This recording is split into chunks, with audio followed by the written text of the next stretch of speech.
Before we jump into today's important news update, be sure to hit that subscribe button and give this video a like. Your support enables us to provide fast, reliable, and impactful coverage. Now, let's get started. Midnight attack. The American strike on Iran's nuclear facilities. Date: June 21st, 2025. Time: 1740. Local time: 0110, Iran domestic time. On June 21st, 2025, a pivotal military operation unfolded at precisely 1740 Eastern Time. The United States executed a strategic strike on Iran's nuclear facilities using advanced technology and precision. Bu-57. Massive Ordnance Penetrator, MOP. Speed of aircraft, 700 miles per hour. Target: Iran's heavily fortified underground nuclear facilities. Objectives: the mission aimed to cripple Iran's nuclear infrastructure, which is reinforced with concrete and granite, thereby undermining the country's nuclear capabilities. Strategic implications: this operation marked a significant escalation in military tensions in the region and raised concerns over international security and diplomatic relations. The implications of such a strike are profound, affecting not only U.S.-Iran relations but also the broader geopolitical landscape. Exclusive report: stealth bombers execute clandestine operation against Iran. In a meticulously planned military operation, the United States deployed one of its most formidable assets, a B-2 stealth bomber, part of a rare fleet of just 19 globally renowned aircraft. Each of these technological marvels costs over $2 billion, boasting the ability to deliver more value per pound than gold. On the night of the attack, the B-2, known for its stealth capabilities, took off from its base under the cloak of secrecy, ensuring that the operation remained hidden from public scrutiny and prior intelligence leaks. Instead of flying directly into Iranian airspace, 7 of these advanced bombers approached from the east, navigating along the Pacific Ocean. Meanwhile, other aircraft maneuvered westward, strategically positioning themselves along the Pacific side of the Mideast. This tactical deployment aimed to encircle and neutralize Russian and Chinese satellites and signals, effectively blocking their intelligence and communication capabilities. The operation underscores a significant escalation in military strategy, showcasing the U.S.'s commitment to maintaining a strategic advantage in the region. Night flight: strategic maneuvering of B-2 stealth bombers. In a calculated display of military might, the B-2 stealth bombers did not approach Iran directly. Instead, 7 aircraft advanced from the east, while others maneuvered westward along the Pacific side of the Middle East. This tactical formation aimed to encircle and disrupt communications from Russian and Chinese satellites, effectively undermining their intelligence and reconnaissance capabilities. The operation was a key part of a broader U.S. military strategy, designed to secure a tactical advantage and convey a powerful message of technological and logistical dominance on the global stage. A message of superiority. The covert nature of this operation underscored the U.S.'s commitment to demonstrating its technological superiority, strategic precision, and readiness to execute decisive military actions when necessary. Long-distance capability B-2 bombers, when fully fueled, have a range of approximately 6,000 miles, over 11,000 kilometers. However, the round trip from U.S.-controlled territory to Iran typically exceeds 14,000 miles, necessitating enhancements to the aircraft's internal fuel capacity for such extensive missions. The high-stakes mission, above 9,000 meters, at altitudes soaring above 9,000 meters in the stratosphere, temperatures plummet to a bone-chilling 60 degrees, and the atmospheric pressure is alarmingly low. Here, aircraft navigate extreme conditions, relying on advanced control systems to stay operational. With air tankers supplying up to 1,000 pounds of fuel per hour, these flying machines maintain their agility and readiness in a frigid environment where every second counts. In this high-pressure scenario, even a minor mechanical hiccup can jeopardize the entire mission. Precision and reliability are paramount, as one small error could ground the operation. This delicate balance hinges on cutting-edge technology and the expertise of skilled pilots.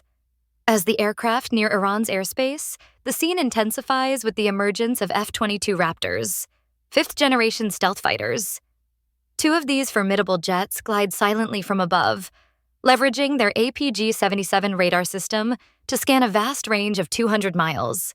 In perfect synchronization, they coordinate with F-35 stealth fighters, forming a seamless network of sensor operators that extends protective cover to B-2 bombers poised for action. Fast forward to 25 hours into the operation, and the U.S. Air Force has deployed an impressive lineup: 3 FA-18 Super Hornets and EA-18G Growler aircraft, armed with state-of-the-art electronic warfare capabilities. Some are equipped with HARM missiles, high-speed anti-radiation missiles, while others focus on neutralizing air-to-air or radar threats. The mission? To dismantle Iranian radars and obliterate their air defense systems. In a meticulously choreographed formation, one Super Hornet locks onto enemy radars while its counterparts engage multiple targets. With infrared and radar-guided targeting systems, they swiftly neutralize threats like the SA-15 and SA-17 surface-to-air missiles. At 17:35 EST, the operation reaches a critical juncture. 31 HARM missiles are launched, each aimed at key radar stations and SAM sites. Remarkably, no Iranian fighters scramble to defend their territory, and the skies remain clear. This strategic maneuver transforms the Iranian airspace into a U.S. air control corridor, marking a pivotal moment in aerial dominance. Join us as we delve deeper into the intricate world of aerial warfare, where precision, technology, and human skill intersect in a breathtaking dance of strategy and power. U.S. Air Force executes precision strike on Iranian air defenses. In a decisive military operation, the U.S. Air Force mobilized 3 FA-18 Super Hornets and EA-18G Growler aircraft just 25 hours before the critical strike.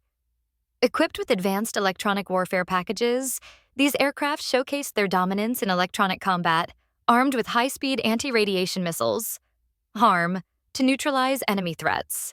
The mission aimed to dismantle Iranian radar systems and destroy their air defense capabilities. Operating in meticulously coordinated formations, one Super Hornet targeted enemy radars, while another engaged multiple targets simultaneously. Utilizing cutting-edge infrared and radar-guided systems, the aircraft effectively neutralized threats from sophisticated surface-to-air missiles, SAMs, like the SA-15 and SA-17. At precisely 17:35 EST, the operation reached a crucial milestone with the successful launch of 31 HARM missiles, each meticulously aimed at radar stations and SAM sites. Remarkably, no Iranian fighters responded, and no defensive missiles were launched. The Iranian airspace, spanning approximately 200 miles, became a strategic corridor under U.S. control, underscoring a significant display of military precision and technological superiority. Stay tuned for more updates on this unfolding situation. Support vessel surge. USS Georgia fires first salvo. Before the airstrike, the formerly Ohio-class nuclear vessel USS Georgia played a decisive role by being converted into a missile submarine, SSGN. This highly secretive vessel, operating in international waters at a depth of about 60 fathoms, launched Tomahawk Block V missiles with precision and full power. At 10:05 p.m. EST, the first Tomahawk missile was launched from the sea, rising from the waters in response to the attack on an American vessel. The missile traveled at a speed of 550 miles per hour, reaching its target within a wide area with high accuracy. The missile was aimed at disrupting Iran's air defenses and missile bases, and it was designed to reach its target 30 minutes before the main attack, effectively neutralizing Iran's air and missile capabilities prior to their response. As reported, over 30 Tomahawk missiles, equipped with significant payloads, were launched simultaneously from multiple vessels. This preemptive strike had a remarkable impact on Iran's defensive measures, significantly affecting their operational readiness. It also improved the strategic effectiveness of subsequent aerial assaults. The final strike. At exactly 17:43 Eastern Standard Time, EST in the United States, the first GBU-57 Massive Ordnance Penetrator, MOP, was released from the B-2 bomber. This bomb was designed to penetrate up to 200 fathoms of concrete or 40 fathoms of granite, carefully crafted to sink deeply into its target. According to reports, after reaching the depth, it detonated a 300-pound tritone charge filled with over 100,000 psi of explosive power. Overall, 12 MOP bombs were delivered in this operation. Targeted locations included Natanz, Fordow, and Arak, key sites for Iran's uranium enrichment, nuclear research, and nuclear facilities. At 19:05 EST, one of the missiles struck a chemical storage site, releasing a radioactive cloud composed of uranium hexafluoride, which, through precise and strong radiation, rendered the site uninhabitable. Message summary: 25 minutes, no casualties. After 25 minutes of safeguarding the embassy, the U.S. forces began to withdraw. Before their departure, they confirmed that the air centers and air tankers had adequate capacity to reach the target locations. No American aircraft were damaged, and no American personnel were harmed.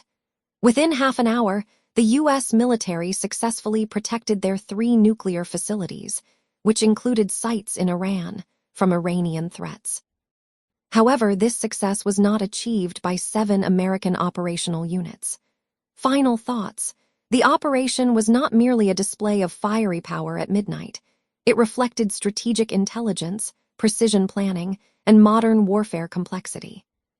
By maintaining complete air superiority, modern electronic warfare techniques, and precise timing, the United States managed to preserve the balance of power in the region in a significant way.